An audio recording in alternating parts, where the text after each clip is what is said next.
ఉండవల్లి అరుణ్ కుమార్ గారు చెప్పాడు, తిట్టిన వాడికేమో సెంట్రల్ జైలు, కార్లు బగలగొట్టి ధ్వంసం చేసిన వారికేమో స్టేషన్ బెయిల్ ఇచ్చి పంపించారు.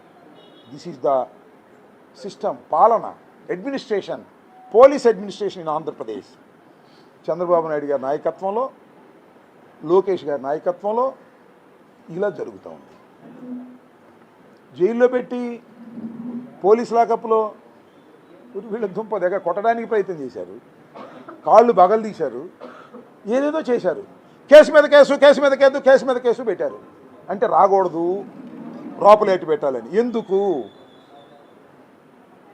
అంటే లోకేష్ రాసిన రెడ్ బుక్ నా కుక్క కూడా భయపడదు అని అన్నందుక, లేదు సంక్రాంతికి ఒక చక్కని పాట రాజకీయ పార్టీ పాట రాసి డ్యాన్స్ వేసినందుక, వచ్చేది జగనన్నే, కూటమిని కూల్చేది కూడా జగనన్నే, నీ రెడ్ బుక్ నా కుక్క కూడా లెక్క చేయదు. వింటున్నావా చంద్రబాబు, చెబుతున్నాడు ఈ రాంబాబు అన్నందుకు పెట్టావు రావులా. నువ్వు రావులు పెడితే భయపడతాడా అంబటి రాంబాబు? వీళ్ళందరూ ఇంత బలం ఉంది నాకు. ఈ రాష్ట్రంలో 40% ఓటు బ్యాంకు కలిగినటువంటి వైఎస్ఆర్ కాంగ్రెస్ పార్టీ నాయకుడిని నేను, భయపడను. ఇంకొకటి కూడా చెప్తున్నా చంద్రబాబు నాయుడు గారు, ఈ రాష్ట్ర జనాభాలో 20% పైన ఉన్న కాపు కులంలో పుట్టి పెరిగినటువంటి వ్యక్తి రాంబాబు, గుర్తుపెట్టుకోమని మనం చేస్తున్నా. దానికి దేనికి భయపడను, నువ్వెన్ని చేసినా భయపడేటటువంటి వ్యక్తిని కాదు అని మనం చేస్తాం. అయితే ఇవాళ ఏం జరుగుతుంది? నా మీద దాడి చేసిన వారి మీద కేసులు లేవు, నన్ను కొట్టడానికి ప్రయత్నం చేసిన పోలీసు వారి మీద యాక్షన్ లేదు. వదిలేస్తామా? న్యాయ పోరాటం చేస్తానని కూడా ఈ సందర్భంగా మనం చేస్తాం. ఆల్రెడీ కోర్టులో ఫైల్ చేశాం. నన్ను పోలీస్ కస్టడీలో ఉన్నప్పుడు కొట్టడానికి ప్రయత్నం చేసినటువంటి ఆ ఇద్దరు సిఐల్ని నిజంగా చిత్తశుద్ధి ఉంటే, ప్రజాస్వామ్యం ఉంటే, అడ్మినిస్ట్రేషన్ ఉంటే ఇమీడియట్గా సస్పెండ్ చేయాలా? చేశారా? వాళ్ళకి మెడల్ చేసేటట్టుగా లేరు. దీని మీద న్యాయస్థానాల్లో న్యాయ పోరాటం చేస్తాను, రాష్ట్ర వ్యాపితంగా ప్రజల దగ్గరికి వెళ్ళి ప్రజా పోరాటం కూడా చేస్తాను. ఈ రాంబాబు వదిలిపెట్టడు, ఈ రాంబాబు తగ్గడు అనేది కూడా ఈ సందర్భంగా నేను చెప్పదలుచు. ఇవన్నీ కక్ష సాధింపులు తప్ప ఏమైంది నీ అడ్మినిస్ట్రేషన్? అసలు పండిన పంటకు అసలు గిట్టుబాటు ధర ఉందా ఎక్కడైనా సరే? ఒడ్లు కొనేవాళ్ళు ఉన్నారా? పండిన పంట కొనేవాళ్ళు ఉన్నారా? మొత్తం టోటల్ అడ్మినిస్ట్రేషన్ అంతా కూడా గాలికి వదిలేసి కక్ష సాధింపులే తప్ప మరొకటి లేదు. అమ్మడి రాంబాబు నోరు మెదుపుతున్నాడు, అమ్మడి రాంబాబు మీద కక్ష సాధిద్దాం, లేకపోతే మరొకళ్ళు నోరు మెదుపుతున్నారు, వాళ్ళ మీద కక్ష సాధింపు చేద్దామని. ఇవన్నీ ఏమవుతాయి? చివరికి మీకు సెల్ఫ్ గోల్ అయ్యి మీకు మీ పతనానికి దారితీస్తుందనే విషయాన్ని కూడా మీరు గమనించాలని సందర్భంగా మనం చేస్తున్నాం.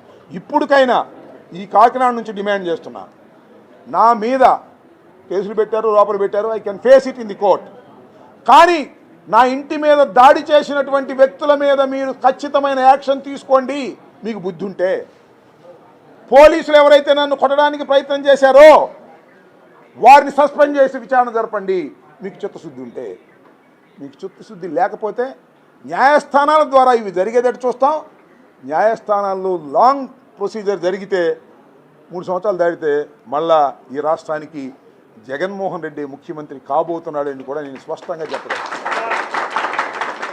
నేను కిర్లంపూడి వెళ్ళాను, నేను రాజమండ్రి వెళ్ళాను, మొన్న ద్వారకా తిరుమల వెళ్ళాను, ఇవాళ కాకినాడ మన కన్నబాబు గారి దగ్గరికి వచ్చాను, మళ్ళీ ఇప్పుడు త్రిమూర్తులు గారి దగ్గరికి వెళ్తున్నాను.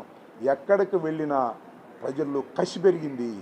పరిపాలన గాలికి వదిలేశాడు చంద్రబాబు నాయుడు. వాళ్ళ అబ్బాయి చంద్రబాబు నాయుడు కలిసి రాష్ట్రాన్ని దోచుకొని సంచులు డబ్బులు తీసుకెళ్ళి హైదరాబాదులో దాచుకోవటం తప్ప రెండో పనే లేదు వాళ్ళకి. అడ్మిషన్ అంతా కొలాప్స్ అయిపోయింది. రైతులు సర్వనాశనం అయిపోయే దశకు తీసుకువెళ్ళారు. అలాంటి పరిపాలన ఇక మనకు వద్దు అని 2 సంవత్సరాల్లోనే ప్రజలు నిర్ణయించుకున్నారనేది నా వ్యక్తిగతమైన అభిప్రాయం. కాకపోతే మీరు చూడండి, లోకల్ బాడీ ఎలక్షన్స్ పెడితే చూద్దాం, పోలీసులు ప్రయోగించకపోతే. ఇవన్నీ కూడా మీ అందరి ఆశీస్సులతో ప్రజా వ్యతిరేకత మూటగట్టుకున్నటువంటి ఈ ప్రభుత్వాన్ని దించేంత వరకు కూడా మనం అందరం కలిసికట్టుగా పనిచేద్దామని ఈ సందర్భంగా నేను మనవి చేస్తున్నాను. కాపులకి కృతజ్ఞతలు అంటున్నారు కదా, ఇక్కడ అన్ని కులాల వాళ్ళు వచ్చారు. ఇక్కడ అందరూ నాకు కాపు నేతలే కాదు, నాకు అందరూ ఉన్నారు. ఇక్కడ అందరూ ఉన్నారు, దట్స్ ఓకే. నేను ఆ సందర్భంలో చెప్పింది ఏంటంటే, నాకు వచ్చిన పలకరించిన వారందరికీ నాట్ ఓన్లీ కాపులు రియాక్ట్ అయ్యారు, కడమ కులాలు కూడా రియాక్ట్ అయినాయి. అసలు ఎలా ఉందంటే, కాంగ్రెస్ పార్టీకి సంబంధించి వైఎస్ఆర్ కాంగ్రెస్ పార్టీలో ఉన్న ప్రతి కార్యకర్త మీరు చూశారుగా, వాళ్ళు వస్తుంటే రాంబాబు గారు మీరు అలా అని అంటున్నారు అంటే, ఒక ధైర్యాన్ని నా ద్వారా వారు పొందారు. నాకు తెలుసు అది, నేను జైలుకి వెళితే నేను భయపడుకోకుండా ఉంటేనే నా కార్యకర్తలకు ఉత్సాహాన్ని ఇస్తానని. నన్ను ఎవరు అడిగారు, ఏమండి లోపలికి వెళ్ళేటప్పుడు ఏమనిపించింది సార్ మీకు అని. లోపలికి వెళ్ళేటప్పుడు మళ్ళీ బయటకు వస్తాంగా అనిపించింది, అయ్యా ఎక్కడికి పోతాం. సో అందరికీ వైఎస్ఆర్ కాంగ్రెస్ పార్టీలో ఉన్నటువంటి కార్యకర్తలకి, నా కోసం పనిచేసినటువంటి కార్యకర్తలు, కాపు సోదరులు, అన్ని కులాలకి సంబంధించిన వారు ఎవరైతే మద్దతు ఇచ్చారో వాళ్ళందరికీ కూడా నేను ఈ సందర్భంగా నా హృదయపూర్వకమైన ధన్యవాదాలు తెలియజేస్తున్నాను. మరొక అంశం ఏంటంటే, కాపులు వైఎస్ఆర్సీపీలో లేరు. వైఎస్ఆర్సీపీలో ఉన్నారా? ఎక్కువ మంది లేరుగా. మన కూటమిలో ఉన్నారు ఎక్కువ మంది. వాళ్ళందరికీ కూడా మనవి చేస్తున్నా, అయ్యా దీన్ని ఖండించరా బాబు మీకు. ఎందుకంటే సరే ఆయన ఎవరో ఖండించడం మానేశాడులే. నేనేదేంటంటే, ఇవాళ నాకు జరిగింది, రేపు మీకు జరిగింది. ముద్రగడ పద్మనాభాన్ని జరిగింది, అంతకుముందు పతనం అయింది పార్టీ, వాళ్ళ పార్టీ, అవునా కదా. ముద్రగడ పద్మనాభం గారిని తీసుకెళ్ళి జైలు లాంటి ఒక హాస్పిటల్లో పెట్టి ఇష్టం వచ్చినట్టు చేసి వాళ్ళ భార్యను తిట్టి వాళ్ళ కొడుకుని తిట్టి చేశారే. పడిపోలా ప్రభుత్వం? ఇలాంటి చర్యలు చేస్తే పడిపోవా ప్రభుత్వాలు? మరొకసారి చెప్తున్నా అందరికీ, not only Kapus, YSR Congress party ఉన్న 40% ఆఫ్ ఓట్ బ్యాంక్ ఉంది మాకు. ఇప్పటికీ మొన్న అది ఇప్పుడు 50 ఉంటుంది, అది వేరే విషయం, అది లెక్కలు లేవు కాబట్టి. అదర్ కమ్యూనిటీస్ అయిపోయినాయి. అదర్ కమ్యూనిటీస్ అందరూ కూడా ఎవరైతే ఈ అన్యాయాన్ని ఖండించారో, అంతేకాదు మీకు ఆశ్చర్యపోతారు మీరు, సుజనా చౌదరి గారు ఖండించారు, నారాయణ గారు ఖండించారు, జడ్జి గారు మన ఆయన పేరేంటి శ్రావణ గారు, జడా శ్రావణ గారు ఖండించారు. అక్కడ దాకా ఎందుకు, జనసేన రజనీ అనే అమ్మాయి ఖండించింది, జనసేనలో ఉండి కూడా. ఇతర పార్టీల్లో ఉన్న బహిరంగ ఖండించిన వాళ్ళు ఉన్నారు, లోపల ఖండించిన వాళ్ళు ఉన్నారు. నాకు ఫోన్ చేసి, రాంబాబు గారు ఇది అన్యాయం, మేము తెలుగుదేశంలో ఉన్నాం, మేము బయటపడటం బాగుంది చెప్పిన వాళ్ళు తెలుగుదేశం నాయకులు ఇంతమంది ఉన్నారు. అన్యాయాన్ని ఖండించాల్సిందే ఎవరైనా సరే. చాటును ఖండిస్తారా, బహిరంగం ఖండిస్తారా అనేది, బహిరంగ ఖండించిన వాళ్ళు మీకు తెలుసు, చాటులుగా ఖండించిన వాళ్ళు నాకు తెలుసు. ఎవరు చెప్పారు నీకు ప్రత్యేకంగా ఏం చేయలేదని? ఈ ప్రభుత్వం మీద ఎన్ని ఉద్యమాలు నడుపుతున్నాం మేము? రైతులు గిట్టుబాటు ధర మీద నడపలేదా? You're not following. అంటే మీరు చెప్పేది ఏంటి? వైఎస్ఆర్ కాంగ్రెస్ పార్టీ ఓరికినే 2029లో అధికారంలోకి వస్తామని చెప్పడం తప్ప మీరు ప్రజా సమస్యల మీద మీరు కదలట్లేదు అనేది కరెక్ట్ కాదు. అనేక ప్రజా సమస్యల మీద కలిగేటువంటి కార్యక్రమాలు చేస్తున్నాం.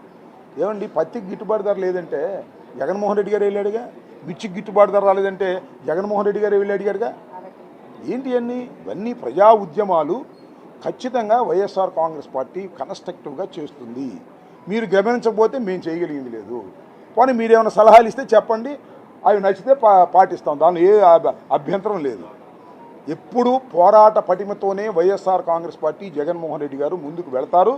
మేము చెప్పేది ఏంటంటే, ప్రభుత్వం చేస్తున్నటువంటి అప్రజాస్వామికమైన విధానాలు, ఒకవైపున ప్రజలకు కావలసినటువంటి పనులు చేయకోకుండా కేవలం కక్ష సాధింపు చర్యలు, రెడ్ బుక్కులు ఇట్లాంటివి పెట్టుకునే చేస్తున్నారు. కాబట్టి ఈ ప్రభుత్వం మీద వ్యతిరేకత పెరిగింది కాబట్టి 2029కి వైఎస్ఆర్ కాంగ్రెస్ పార్టీ అధికారంలోకి వస్తుంది, కూటమి కూలిపోతుంది అనేది మా అంచనా. మా అంచనాకి అందరూ ఒప్పుకుంటారు లేదు చూద్దాం.